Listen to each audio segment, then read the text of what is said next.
Today, I want to talk to you about a very important topic, whether the semen should be thick or whether this can affect the fertility. Let me ask you something. What if the sperm are actually capable of swimming, but the fluid they are swimming is too thick? Imagine a swimmer in a swimming pool. He can move freely. But if you put the same swimmer in honey, he doesn't become a bad swimmer. The environment changes. So, this is something which can happen with sperm also. This is called semen hyperviscosity. This can make it harder for the sperm to move freely. Today I'm going to explain what this means, why it is important, and how to look at it from the viewpoint of Ayurveda. What is normal? Let us clear up one misconception once and forever. That is, semen is supposed to be thick immediately after ejaculation. That is normal. But normally, over the next several minutes, it becomes more liquid. It is called liquefaction. Why is it important?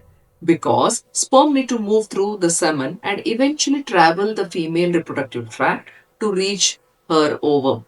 Normal semen gradually becomes liquid. Sperm can move very freely. But sometimes semen remains thick, sticky, or clumped. This is where hyperviscosity becomes important. And this is something you cannot diagnose just by looking at the semen at home. You need to do the test of liquefaction and viscosity along with other parameters like count, motility, morphology, and etc. So, if a man is said, your sperm count is okay, but your motility is low, I would like you to look into his reports for the liquefaction time and viscosity. Why does thick semen matter? Now imagine sperm trying to move through a thick, sticky environment. They may have more difficulty moving efficiently. And that's important because having sperm is not enough. They need to function properly. A man may have reasonable sperm count, and if he has problems with the movement, there can be many reasons for poor motility, like inflammation, infection of the reproductive tract, problems involving prostate or seminal vesicles, oxidative stress, lifestyle, sleep, diet, and overall metabolic function. So, I don't want you to hear this video and think, oh, we have thick semen and that is the reason we are not conceiving. No, that is just one piece of the puzzle. The important thing you need to identify here is from the point of view of Ayurveda, the semen is not an isolated substance. We ask, how is the digestion of yours? How is your metabolism? Is there inflammation? Is there anything wrong with the metabolism? Is there anything wrong like stagnation? How well is this semen or Shukra Dhatu is being nourished?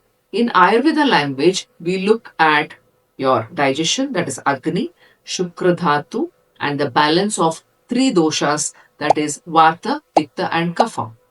Very simple. Kapha is associated with something like stickiness, heaviness. Pitta is associated with heat and inflammation, and Vata governs the movement. So, when I see thick semen with poor sperm motility, I simply don't ask which herb should he take. I ask why has his reproductive system lost its normal function? That is much more important question because Ayurveda is just not about taking the herbs. It's about correcting the environment in which the body has to function. What does the Ayurveda approach look like? I would actually like to work upon first his digestion because whatever he eats has to turn into Shukra Dhatu. Anything you consume should nourish your tissues.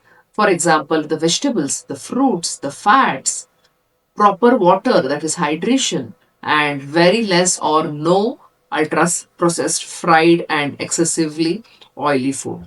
Because fertility doesn't start in the reproductive system, it starts in the digestion and the whole body.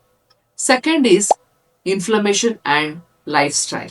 I look at their smoking history, alcohol history, poor sleep, chronic stress, excessive heat exposure, sedentary habits, and excessive or inappropriate exercise.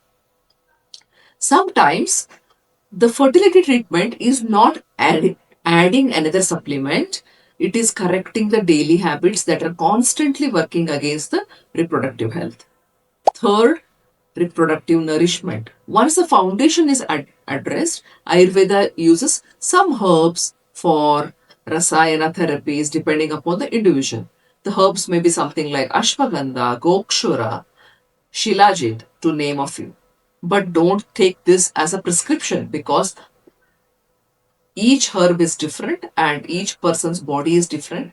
Everything needs to be personalized. The right approach depends on the man's prakriti, that is his body, and medical history, semen analysis, and other findings. So, the big mistake I see again and again is when a man gets his semen analysis, he looks at one number, that is sperm count is normal, and he thinks everything is fine. But male fertility is much more than sperm count. Ask, are the sperm moving? Are they moving in the right direction? It's progressively. What is the morphology? Has the semen liquefied, that has become watery after some time, say within 30 minutes?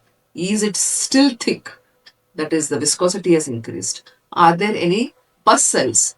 Is there any inflammation? Are there any other factors affecting sperm quality? Yeah, because sometimes the question is not what do we do to produce more sperm. The better question is why aren't the sperm functioning optimally? That change in thinking can completely change how we approach male fertility. So, if you are trying to conceive and you have been told the sperm count is okay, but the motility is low, I want you to look at it a little deeper. Ask whether semen viscosity and liquefaction have been assessed. Don't diagnose yourself from appearance alone and don't assume hyperviscosity is automatically the reason for infertility. Get the whole semen analysis properly evaluated from a doctor before, because male fertility is just not about producing sperm, it's about producing a healthy sperm, protecting them, nourishing them, and creating the right environment for them to function. And that is where a comprehensive Ayurvedic approach can become valuable. Thank you for watching.